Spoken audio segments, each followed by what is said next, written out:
Welcome, everybody, to another episode of the Career Talks podcast. We are on episode 71.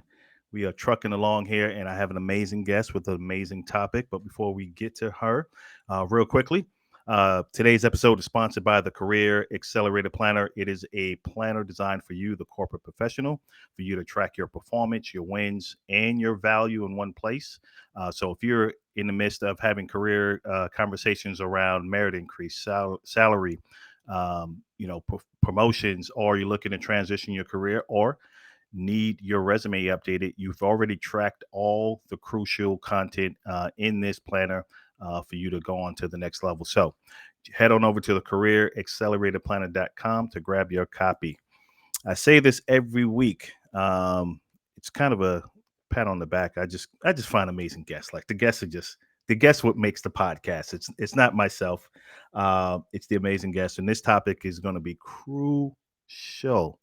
We're talking about mindset, but I have Miss Lisa Domenico, who is a career and life coach. She's a transformational career and life coach, and she's the founder Life by Design. Let me have this amazing lady here, Miss Lisa Domenico. How are you? Hi, I'm doing great. How are you? Good. I'm doing good. I'm doing good. You're here. You're present, and we. This is about to be good. Yes, it will. It will be amazing. Thank you so much for having me on and having this really important conversation. I It appreciate it. is. It is. Thank you. So first off, let's share with folks more about you, your business, and your background. Yeah, sure. Basically, I am a mom of two young kids. I am also a career woman. I worked as a counselor for over 10 years before I transitioned into coaching. So I'm a counselor turned coach.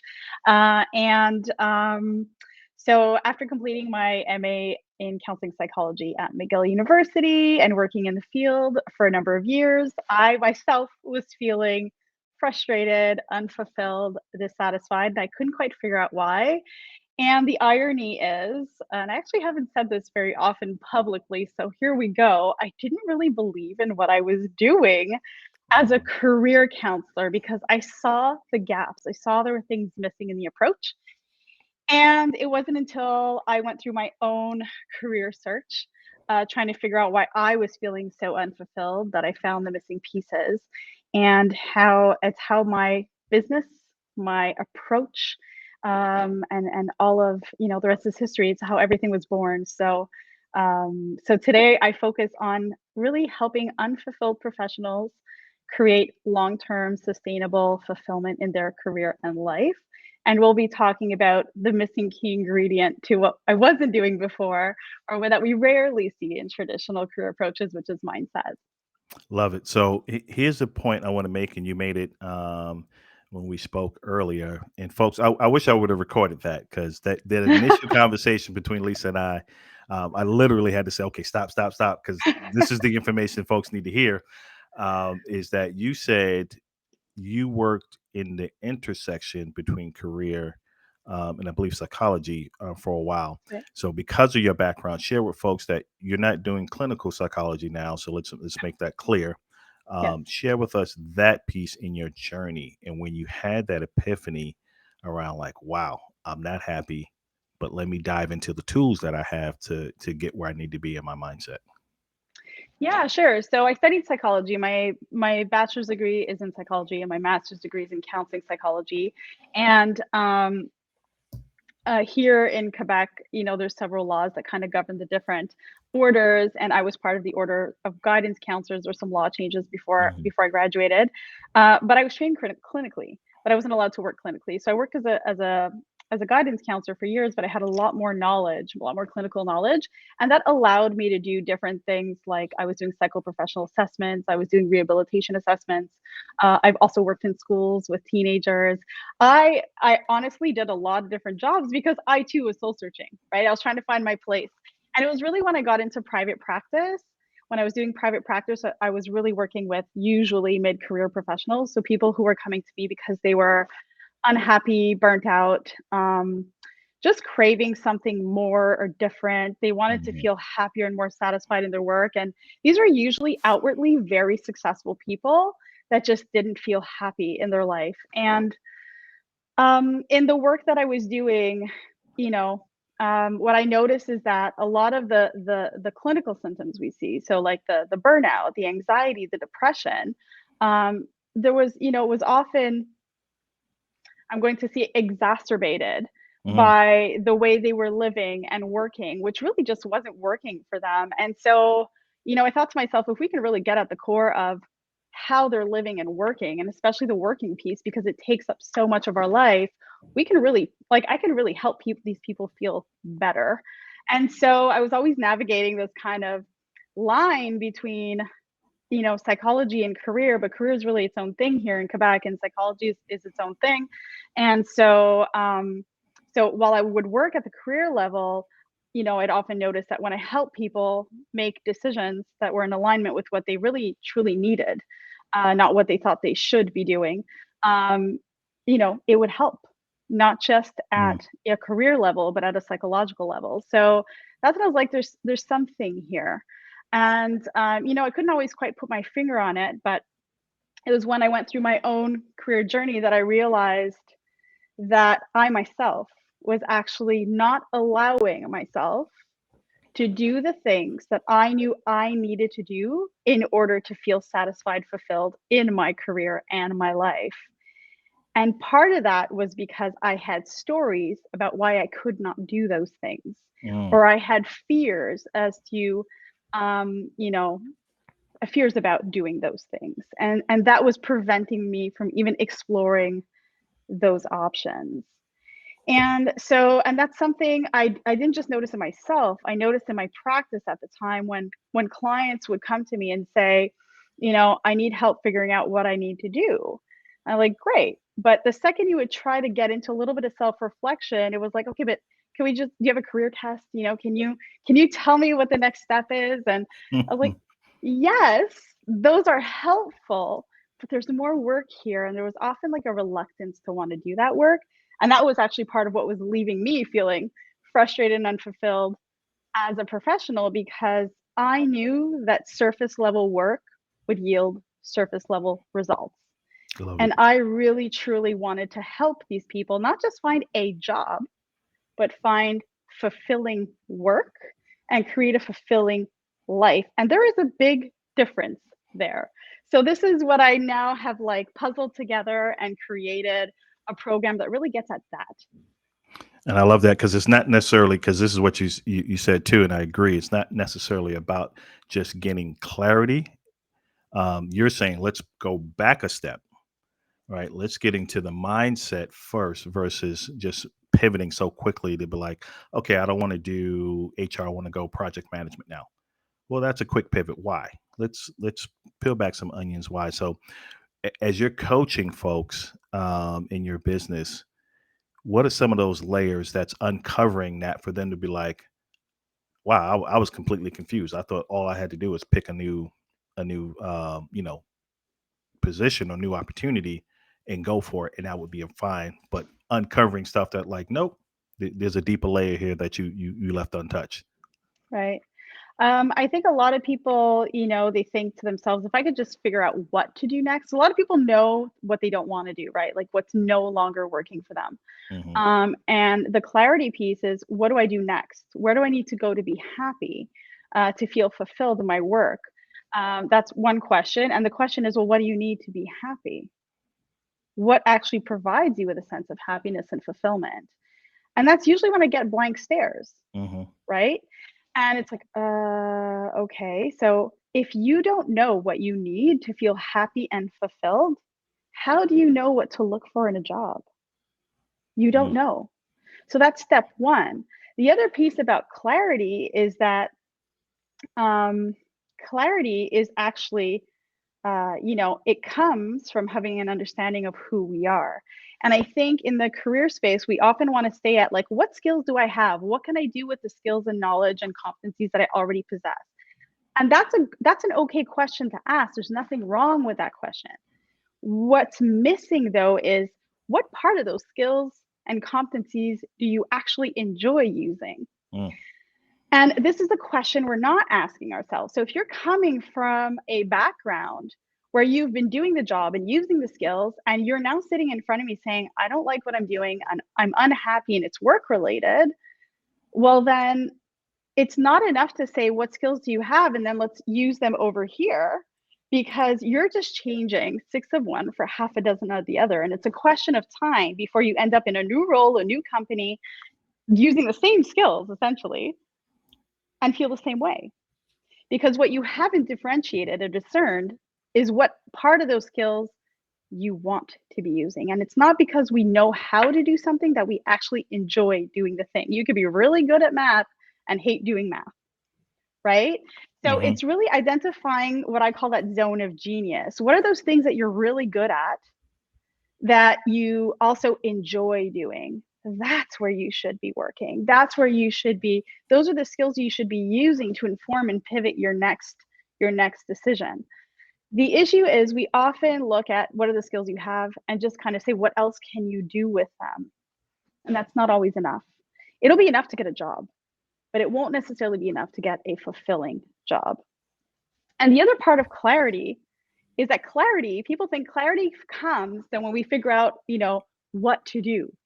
But like I mentioned, what to do if you want to be fulfilled and happy starts with getting to know who you are and what brings you joy and happiness. hmm So when we stay at a career level, we're actually missing the point. Like it's like trying to find, it's trying to find a solution to a problem that you don't fully understand. So what it looks like is you're looking for a job, you're looking for opportunities, but in reality, you don't know what you're looking for. So you wouldn't know if it landed on your lap. And the way people generally go about job searching is, okay, I have these skills, I can do this thing, these work conditions work for me, this should be a fit. That'll get you a job, Wow. but it won't necessarily get you a fulfilling job.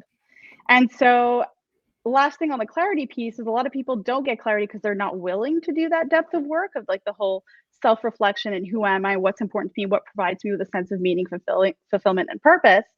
And also, um, the irony is that if they don't do the mindset work, hmm and well, that's the self knowledge piece, the mindset work, the stories they tell themselves about why they can't do certain things. So some people might think, oh, I would do this, but that would require me going back to school. Got it. Okay, Mm, how do you mm, know that, right? Or it's too late for me to start over.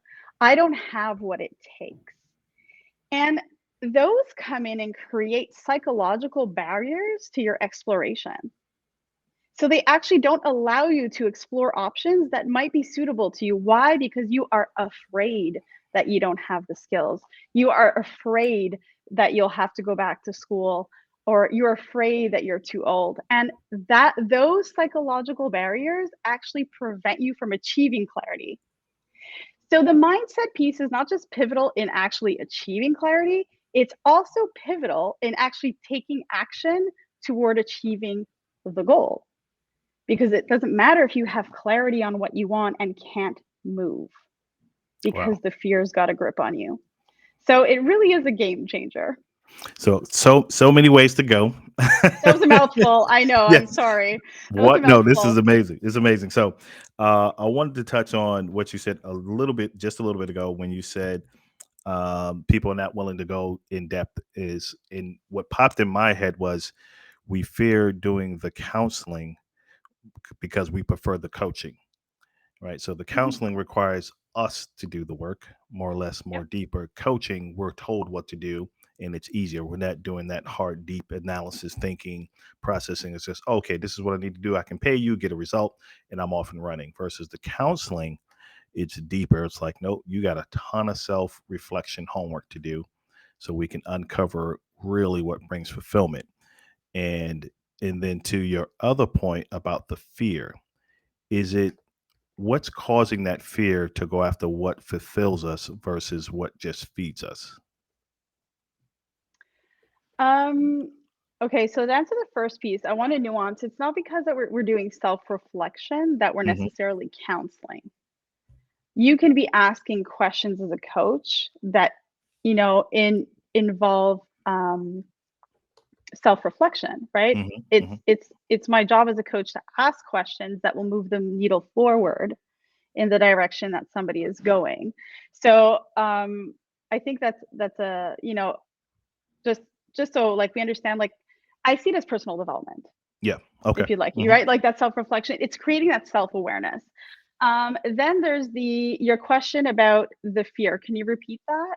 Just make Yeah. sure I answered Are appropriately. people fearful? Why are people fearful? Like, what have you uncovered in your Mm. conversations? Why people are fearful going after what fulfills them versus just going after a job that feeds them? Yeah, so a lot of people have stories, fears and limiting beliefs. Okay, so the fears are usually fueling the limiting beliefs. So I touched on that already a bit. So stories I might hear is, um, you know, as a mom, I hear I can't pursue my dream because I'm a mother. Mm, I hear, what I want to do won't provide me with a viable income. I don't have the skills and abilities to do what I want. What I think I'll have to go back to school, which is always a funny one because most people don't know what they want to do yet somehow they know that they'll need to go back to school, which is and this is the interesting part because these beliefs are not conscious. They're kind of like the script running. It's like a program running on a hard drive of a computer. And mhm, it's only when we bring them into awareness and we look at them and say, okay, is it true, for example, that you'll have to go back to school? And well, I don't know. Of course, you don't know because you actually don't know still, you don't have clarity yet. So, how can you know that you'll go back to school? The fear is, I'm afraid I'll have to go back to school. mm, Um, so, when we can challenge that limiting belief and bring it to awareness and say, is it true? We can reframe it and say, will I have to go back to school? Well, we can't actually answer that question yet. Fear about starting over. I can't change job because I'll lose the salary and benefits I have, mm, right? Can't pursue what I want because I won't find these benefits somewhere else. Great. Okay. That's a fear. I'm afraid that I won't find the salary and benefits somewhere else. Do we know that that's true? No, because we still don't know what you're looking for. What are the salary and benefits that you actually need or desire or dream of? It could be either all of the above, right? And so it's really to start unraveling those stories. Some will be based in truth. There'll be real factual information there that needs to be taken into consideration. mhm, Most of it isn't. Most of it are stories we tell ourselves to keep us in the safety of our comfort zone. That's it. And so the mindset work, I often tell my clients, the mindset work is like, think about it. You've been in like a little cage, okay? You have this little cage. mhm. This is your comfort zone, and you're in there and you're like, I don't like this job, so I'm gonna go here, and I'm gonna go here, and I'm gonna try this. But you're always within the confines of your comfort zone. So you're pivoting and you're trying new things and you're getting a promotion and you're doing all the things, yet nothing is working. That's because you got bars on your cage. Mm. You're staying within the realm of the comfort zone, and those bars are the fears and limiting beliefs that you're telling yourself about why you can't do some of the things you've maybe thought of. And not to say that those are the answer yet, we wouldn't actually know. But the first step is to remove those bars. And how do we do that? We one, challenge the limiting beliefs because most of them will fall apart the second you bring them into awareness because they don't hold up. And the other part is learning how to move through your fear. This idea that, um, if we feel fear, discomfort, we're going in the wrong direction is false. Fear is just a sign we're doing something different.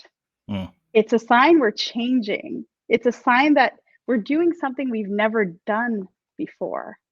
It doesn't mean we're doing something wrong. So part of it is learning to say, okay, fear's here. How do I move with the fear? I don't believe in fearlessness. I don't buy into that. It's about courage. And when you have the courage to actually look at your fear and say, what is it here trying to teach me and how do I move with it? Then you get to move beyond your fear and you get to create the path you really want for yourself rather than allow your fear to define the actions you take, hence the cage. So it's really It's a twofold, lot. right? And this is the core. that when I unravel with clients, they're like, oh my God, I feel like anything is possible now, because it literally is.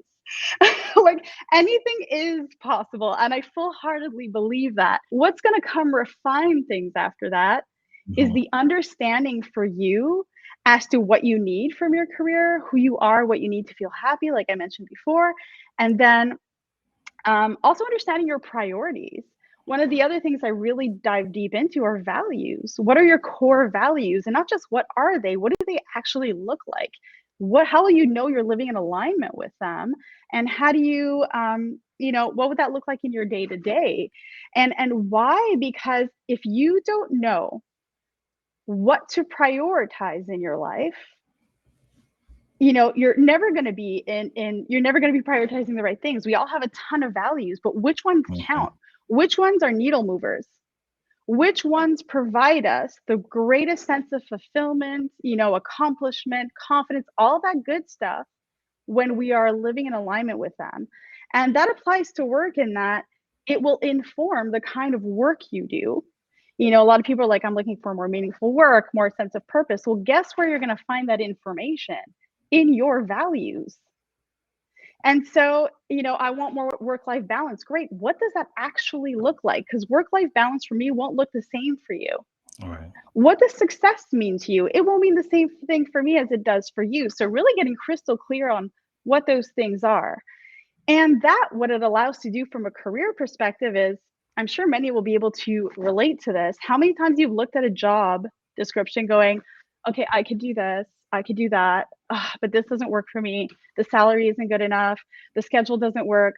Never mind. There's always something, right? There's Yep. always something that doesn't quite fit. Yep. That's because you don't know what to prioritize. That's it. There is no perfect job, but there is a perfect job for you. Mm. When you know what to prioritize, you will know what to look for. And only then do the skills come in, right? So once you have clarity on your zone of genius now, what are those things that you both have the skills for and enjoy doing? Then you'll know what to look for in terms of your tasks. So, I always say the career work is actually details in the work that I do, because it is.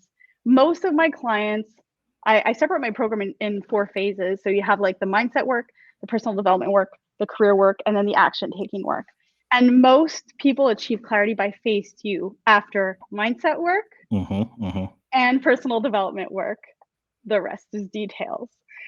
Because it is. Everything is an extension of us, and everything starts with us. It's just a matter of how do we apply this to career, and that's what I help people do. Love it. Two questions from that, and folks, the folks that are listening, absolutely. If you have questions, throw them in there, and I'll field those off to Lisa, because this is tremendous information. Um, Question one would be: how much of society is impacting us in that decision process to where we're overlooking, that deeper layer, to find fulfillment? We're just pivoting based on normal society, what's successful, what's not. Mm, that's a loaded question. I think if I look just for my time working with students, we're taught from a young age, well, first of all, I mean, we can get into the whole education system. The education system was meant to produce workers, Hmm. Hmm. but our society has changed. So how we look at work needs to evolve. And having worked with students, what I often see is pick something and stick to it, you know? And the issue with that is we're being encouraged to pick something at an age where we don't even know what our favorite color is, Hmm. right? And yet we're somehow supposed to know what we're going to do for the rest of our lives. Right. And if we dare to question it along the way, there's a sense of shame that comes with that, right? How many people are like, I should have my life figured out by now. How come I don't have my figured out? And they don't even want to talk about it. They don't want to share that they don't know what they're doing. And so we're groomed to pick something and stick to it before we really know who we are and what we want and what's important to us. And so what we're doing is we're trying to fit ourselves into a box.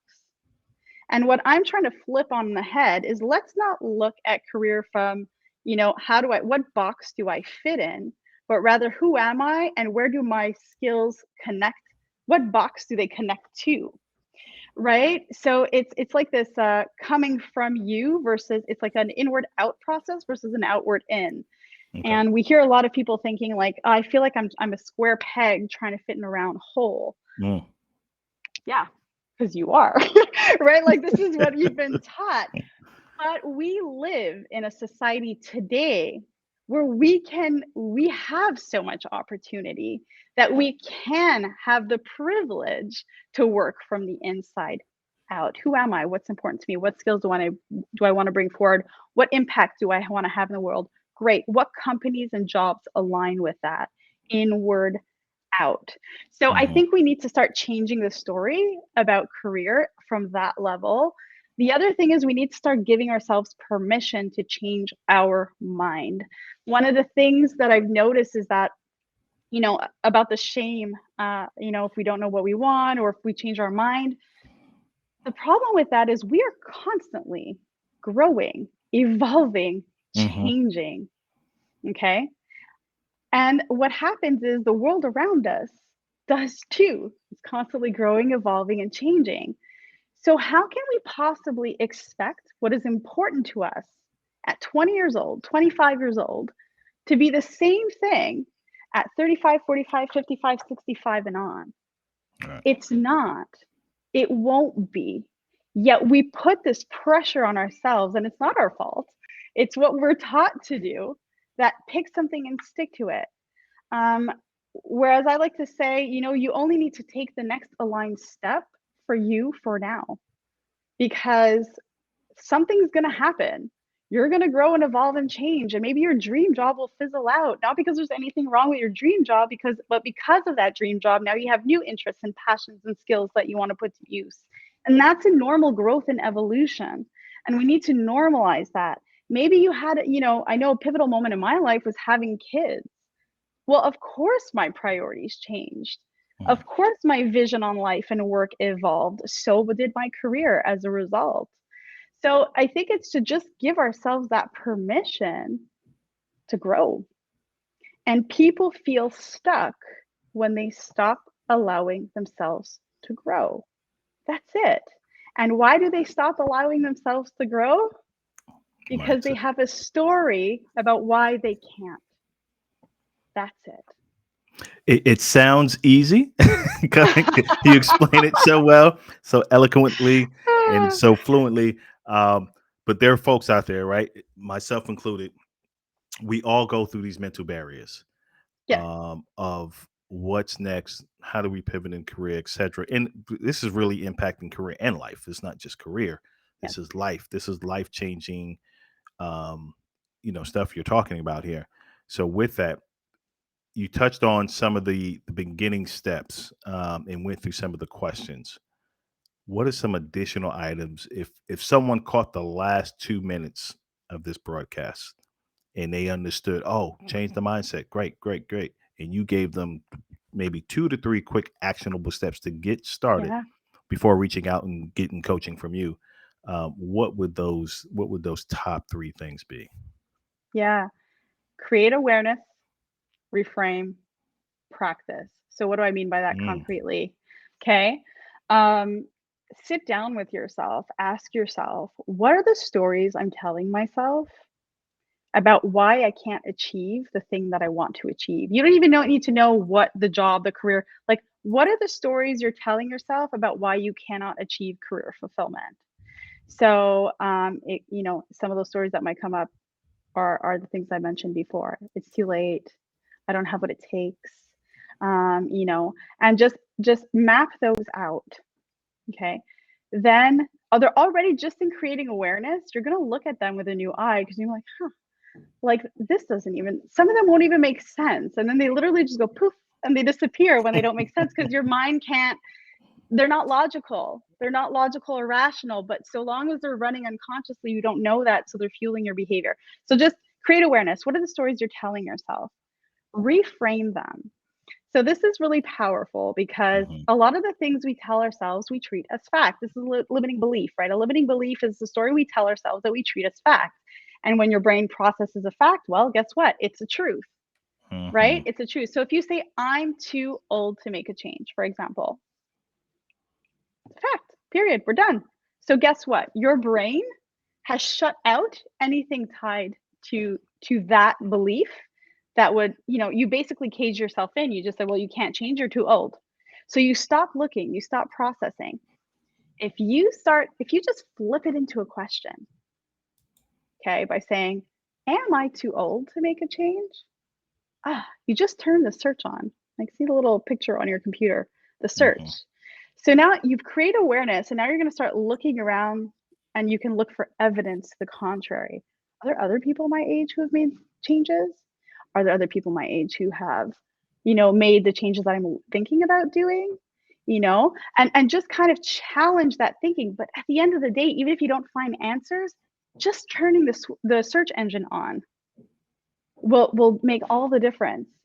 So if we use another example, I don't have what it takes, Mm. then great. It's a You fact. don't. You don't Yep. have what it takes. You're done. That's it. But if we say, what does it take to do the thing that I want to do? Ah, well, now you've opened your mind up to exploring, to going and get the information. And it may turn out that that's not what you want to do after you gather the information, but great, that becomes a choice though. Hmm. It becomes a choice. It's not, I can't. It's okay, I looked at it and I don't want to. It's not the right time or whatever reason, even there, that could be based in fear. We could talk about that another day. But yeah, but it's just about you open yourself up to the possibilities. So you're going to start seeing new possibilities just by doing that. And so to just practice then, so create awareness, reframe, and then practice doing this on yourself when you catch yourself finding reasons why you can't do the things. Catch it. You practice catching it and reframing it. Turn the search on and you turn it into a fact that your brain has accepted and reinforced the cage versus taking down the bars and kind of looking over the edge saying, can I do this? Do I want to? Right. And just that will be a game changer. Man, it's like a huge mental shift. It's like turning an aircraft carrier. I'm referencing that because I was prior Navy. Um, in a different direction, and that takes time. That is a process because of the massive, ship it is.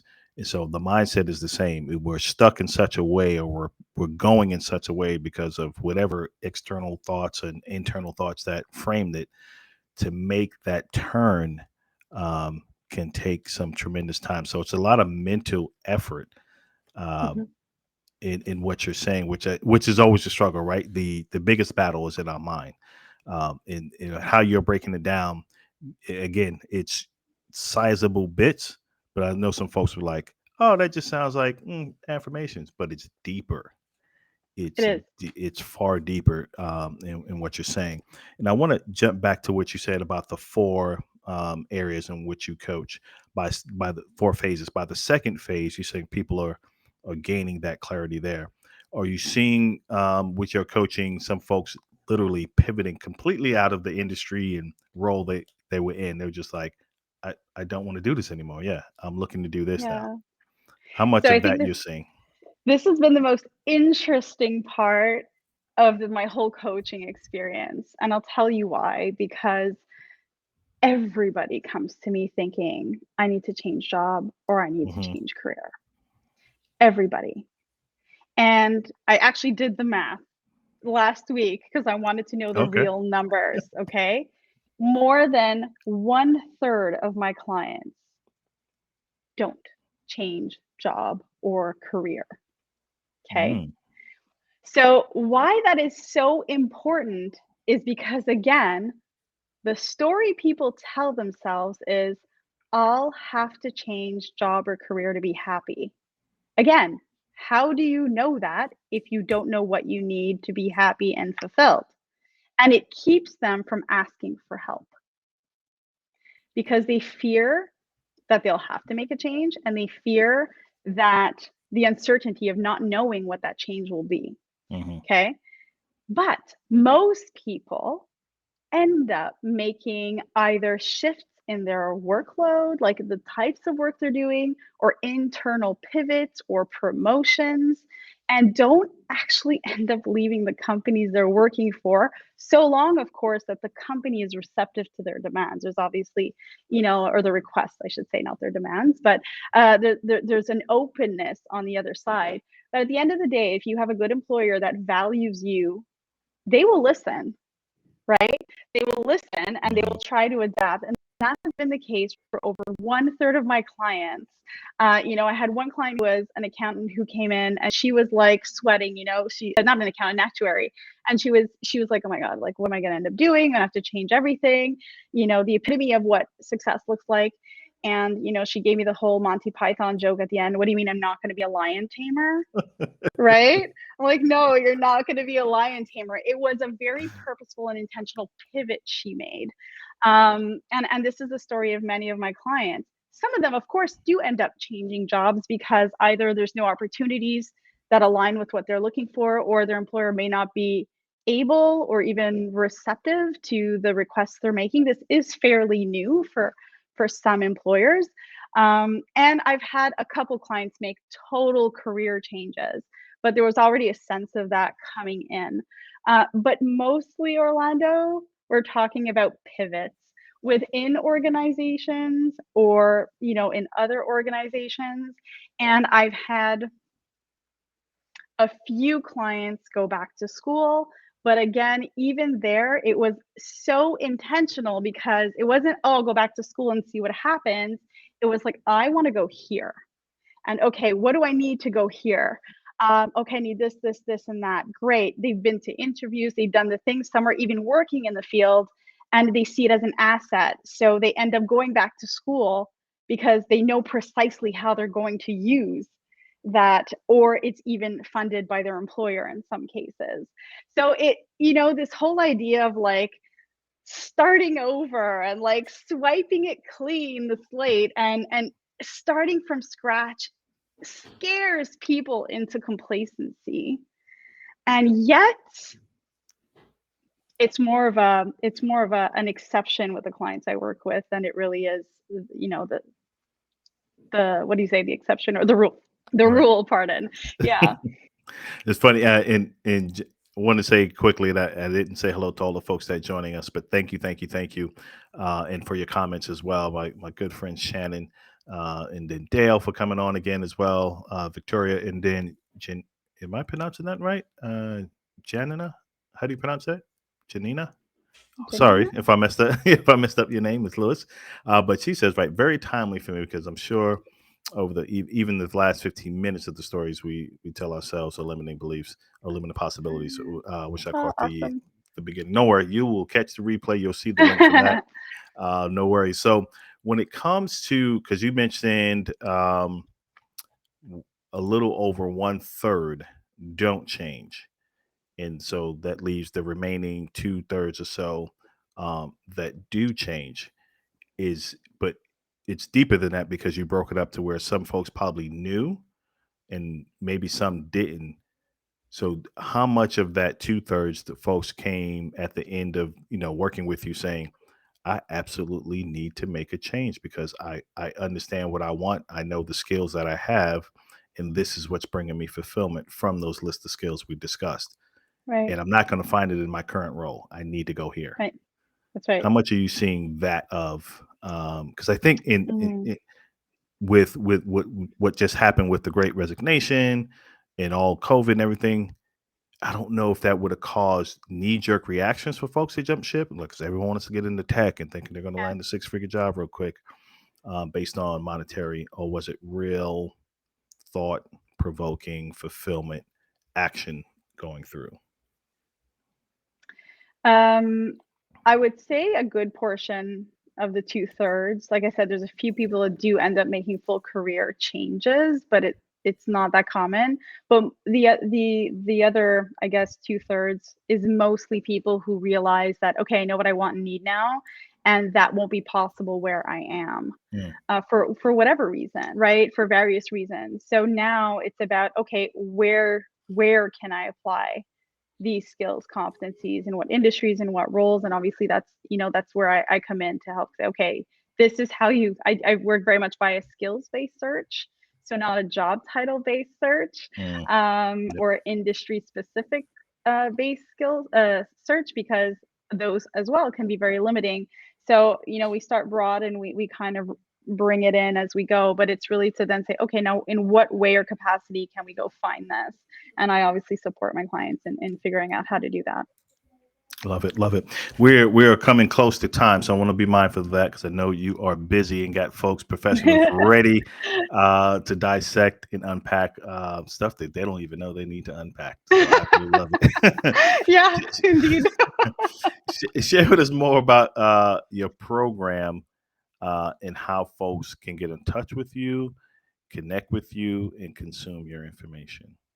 Yeah, so you can find me. I'm very active on Instagram mostly. I like it because there's stories, and I get to know my people through my stories, and you get to know me too. Instagram at Lisa_D_Life by Design. I'm very active on LinkedIn as well. Lisa Di Domenico on LinkedIn. You can find me on Facebook, and I'm starting to appear on TikTok too, but I don't know how that's gonna go. We'll see.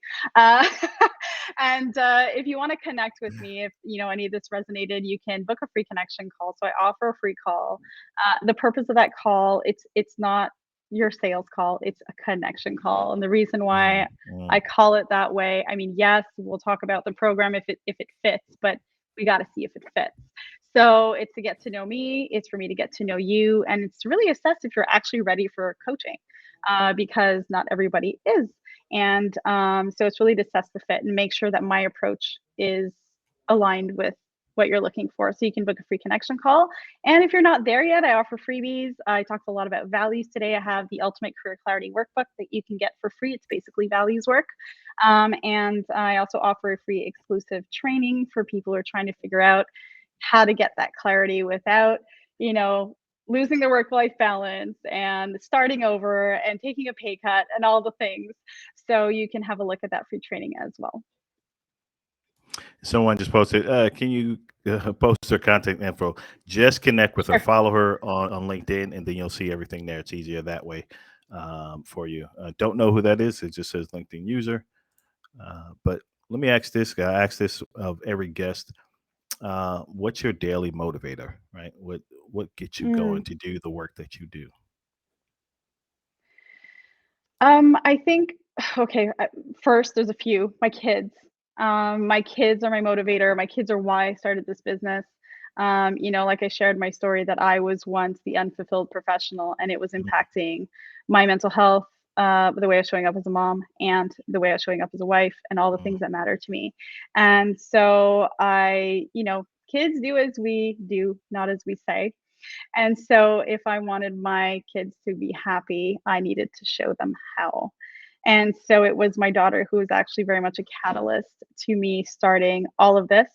They are my why. And I also get very anchored in, I actually have I don't have it here. I should have brought it. I have a vision code where I actually wrote out why I do what I do, because for me, it's really about helping people transform their lives in the way that I've ultimately transformed mine. I mean, I show up so powerfully now in the lives of the people I love. I do work that I love. I am happier and healthier. And so I just, there's a lot of sadness in this world. And I just want to help people live happier, healthier, more fulfilling lives because it's life changing. wow. So definitely part two, for sure. There's too much That'd be we didn't amazing. uncover. I know. And I'm a rambler. So I'm No, sorry, Orlando. no, not at all. You were giving succinct information. I think that people walking away from this, whether watching the replay, audio, whatever, is going to think like, am I happy? Like if they didn't get impacted by what happened the last 2 years with COVID, etc., and just kept trucking along, they listen to this and hear you. I think it's like, wow, do, am I happy? Am I fulfilled, or am I just here for this great title and the sizable bonus and et cetera, et cetera? It's close or whatever. The exterior things that make us think that we're fulfilled, and it's really not fulfillment. So I appreciate that you said yes so quickly and pivoted to make this happen. The wealth of information you're providing is amazing. So I super encourage folks to connect with you for value. I think it's more deeper than just like you said. It's not, and I'm rambling. It's not just clarity, right? It's this goes deeper because this is life impacting work that you do, versus just someone getting a promotion. So not to diminish anyone, because I know I love and have a bunch of career coaching friends, but this is just that extra layer that gets you to what you're doing. Yeah. If I could just add, like I take a very holistic approach, right? Hmm. Because we're again, I guess we're brought up to see like work happens here and life happens here. Yet we all know that if we're unhappy in our personal lives, we bring it to work. Yeah. And if we're unhappy in our work life, we bring it home. And it's not true that they happen in separate containers. Mm-mm. Work needs to fit in to our life in a way that makes sense for us. And so that's why I say, career and life coach, because it's a ripple effect. Work takes up so much of our time that if we figure out how the pieces have to come together to do it in a way that feels good, the positive ripple effect, just like there's a negative one when you're unhappy, the positive ripple effect is just amazing. Good. Folks, you heard it. We are looking for the positive ripple effect from Lisa D. Domenico. Any last parting words before I close this out?